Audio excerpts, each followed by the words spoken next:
Assalamualaikum warahmatullahi wabarakatuh. Let me introduce myself. My name is Dira Marcella with NPM 2441212 from Study Program Accounting 24A. Today, I will explain about measure of central tendency. Definition of measure of central tendency. Measure of central tendency are statistical values that indicate the center or typical value of a data set. These measures provide a summary that represents the entire data set by identifying a central point around which the data are distributed. Using measure of central tendency helps simply large data sets into a single representative value, making it easier to understand and analyze.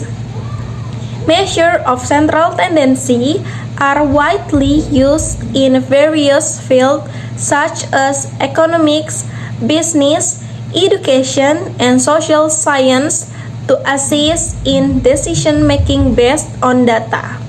They also help compare different data groups and detect patterns or trends within the data.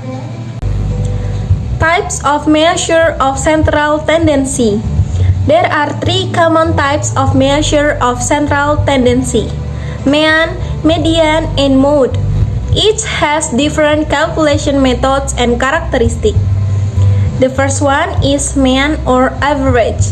The mean is the sum of all data values divided by the number of data points. It is the most commonly used measure because it represents the average value of the data. You can see the formula for mean, where x bar is the median, xe is the value of the each data point, and the n is the number of data points.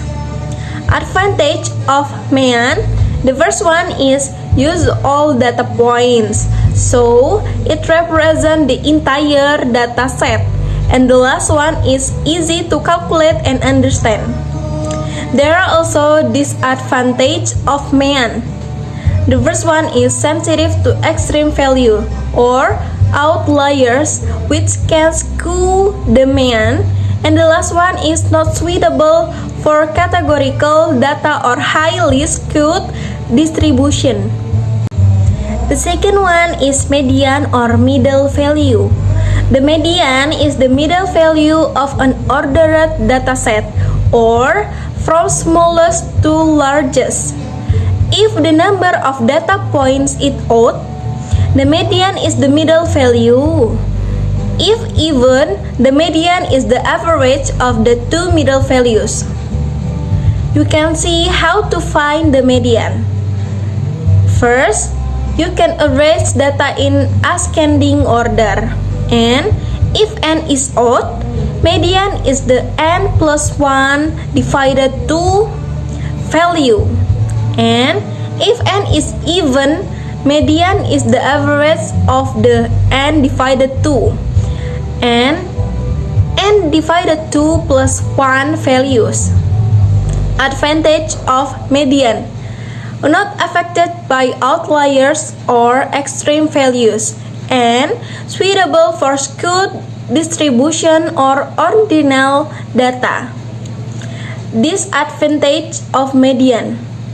Does not use all data points, less sensitive to small change in data, and less useful for symmetric normal distribution.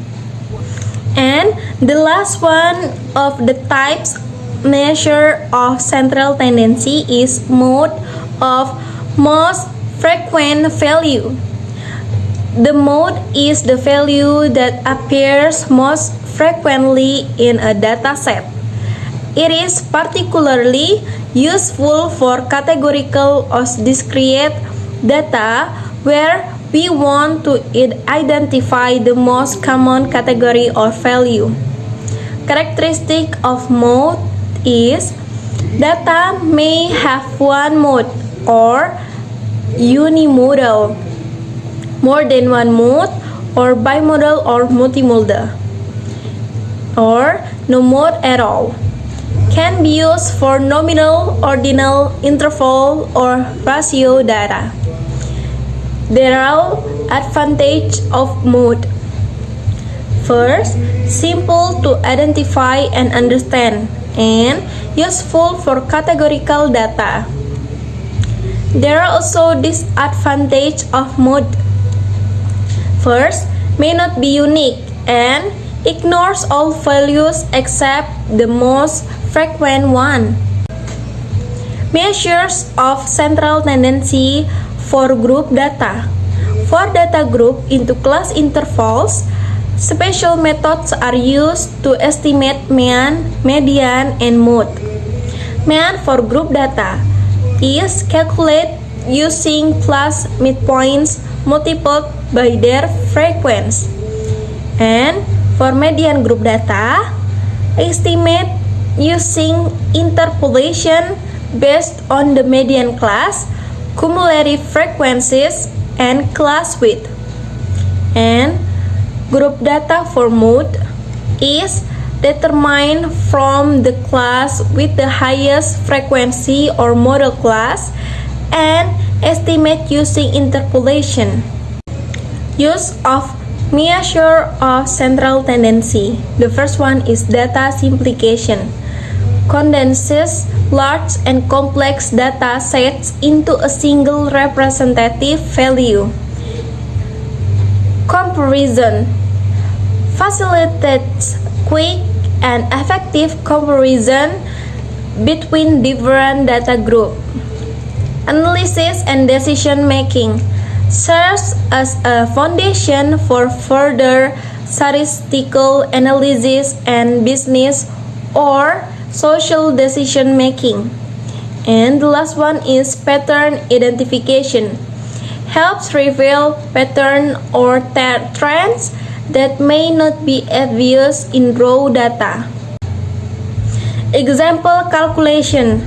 Consider the following student exam score: 60, 70, 75, 80, 85, 85, 90, 100, and 100. Demikian, 60 plus 70 plus 75 plus 80 plus 85 plus 85 plus 90 plus 100 plus 100 divided 9. And the median ordered data has 9 values or odd, so median is the 5th value is 85. And with the modes, values 85 and 100 both appear twice, so the data is bimodal with modes 85 and 100. Conclusion: measure of central tendency are essential tools in statistics to identify the center or typical value of a data set. Mean, median, and mode are the most commonly used measures. Each with its strength and weakness depending on the data characteristic. Choosing the appropriate measure ensures accurate and meaningful data analysis, aiding in effective decision making. This material provides a comprehensive understanding of how data can be summarized and analyzed using measure of central tendency, making interpretation and decision making based on data more straightforward.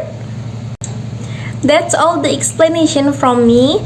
Thanks for watching the video.